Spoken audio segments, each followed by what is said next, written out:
Film the Kashmir files को लेकर भारी राजनीति जारी है। प्रधानमंत्री मोदी खुद इस फिल्म की तारीफ कर चुके हैं। भाजपा इस फिल्म को लेकर काफी एक्टिव है। दूसरी तरफ अब राष्ट्रवादी कांग्रेस पार्टी चीफ शरद पवार ने कहा कि इस फिल्म का इस्तेमाल कांग्रेस पार्टी को दोष देने के लिए किया जा रहा है और यह दिखाने का प्रयास किया जा रहा है कि उस समय जो कुछ भी हुआ था तब कांग्रेस देश पर शासन कर रही थी। पवार ने यह भी कहा कि अगर हम तब के इतिहास को देखें तो जब कश्मीरी पंडितों का पलायन हुआ तब केंद्र में विश्वनाथ प्रताप सिंह देश का नेतृत्व कर रहे थे। बीजेपी के कुछ लोग जो अब इस मुद्दे पर शोर मचा रहे हैं उस समय वीपी सिंह के समर्थन में थे। आखिर क्या है पूरा मामला और शरद पवार ने क्या बयान दिया है, जानने के लिए देखिए इस खास रिपोर्ट को। ये है टॉक्स न्यूज नेटवर्क और आप देख रहे हैं पॉलिटॉक्स, राजनीति का कच्चा चिट्ठा। आपको बता दे, फिल्म द कश्मीर फाइल्स के रिलीज होने के बाद उस समय की सरकारों पर उंगली उठ रही है। भाजपा के दिग्गज कांग्रेस पर हमलावर है। दूसरी तरफ कई लोग कह रहे हैं कि उस समय तो केंद्र में कांग्रेस सत्ता में थी ही नहीं, फिर उस पर सवाल क्यों। राज्य में बतौर सीएम फारूक अब्दुल्ला भी इस्तीफा दे चुके थे, तो कसूर उनका कैसे। तमाम लोग इस क्यों और कैसे का जवाब जानना चाहते हैं। वे कश्मीर में हिंदुओं के नरसंहार से सहमत थे, लेकिन ये सवाल उनके मन में कौंध रहे हैं। क्या ये बातें सही है? अगर हाँ, तो इस पूरे मामले में कांग्रेस बैकफुट पर क्यों है?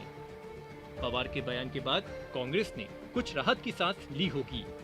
बता दे, 11 मार्च को रिलीज हुई फिल्म द कश्मीर फाइल्स सफलता का नए कीर्तिमान स्थापित कर रही है। इसी मसले पर पूछे गए सवाल के जवाब में एनसीपी चीफ शरद पवार ने पुणे के बारामती में दावा किया कि वीपी सिंह की सरकार को बीजेपी के कुछ सदस्यों का समर्थन हासिल था। बीजेपी की ही मदद से मुफ्ती मोहम्मद सईद केंद्रीय गृह मंत्री बने थे। पवार ने कहा कि जम्मू कश्मीर के तत्कालीन राज्यपाल जगमोहन का कांग्रेस से दूर दूर तक कोई वास्ता नहीं था। इस फिल्म का इस्तेमाल कांग्रेस पार्टी को दोष देने के लिए किया जा रहा है और यह दिखाने का प्रयास किया जा रहा है कि उस समय जो कुछ भी हुआ था तब कांग्रेस देश पर शासन कर रही थी। बता दे, विवेक अग्निहोत्री द्वारा लिखित और निर्देशित द कश्मीर फाइल्स में पाकिस्तान समर्थित आतंकवादियों द्वारा हिंदू समुदाय के लोगों की सुनियोजित हत्याओं के बाद जम्मू कश्मीर से कश्मीरी हिंदुओं यानी पंडितों के पलायन को दिखाया गया है। इस पर एनसीपी प्रमुख शरद पवार ने कहा कि समाज को बांटने वाले लेखन या फिल्म से बचना चाहिए।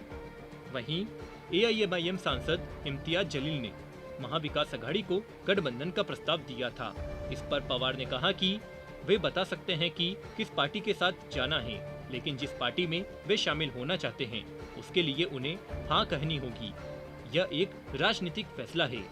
हालांकि यह राजनीतिक निर्णय महाराष्ट्र के लिए प्रस्तावित किया गया है, लेकिन एनसीपी के रूप में राज्य को ऐसा निर्णय लेने का कोई अधिकार नहीं है। पवार ने कहा कि राज्य इस संबंध में तब तक निर्णय नहीं ले पाएगा जब तक कि राष्ट्रीय समिति इस संबंध में निर्णय नहीं लेती। इसलिए हमारे नजरिए से यह मुद्दा खत्म हो गया है। पॉलिटॉक्स ब्यूरो, महाराष्ट्र। ये है टॉक्स न्यूज नेटवर्क और आप देख रहे हैं पॉलिटॉक्स, राजनीति का कच्चा चिट्ठा।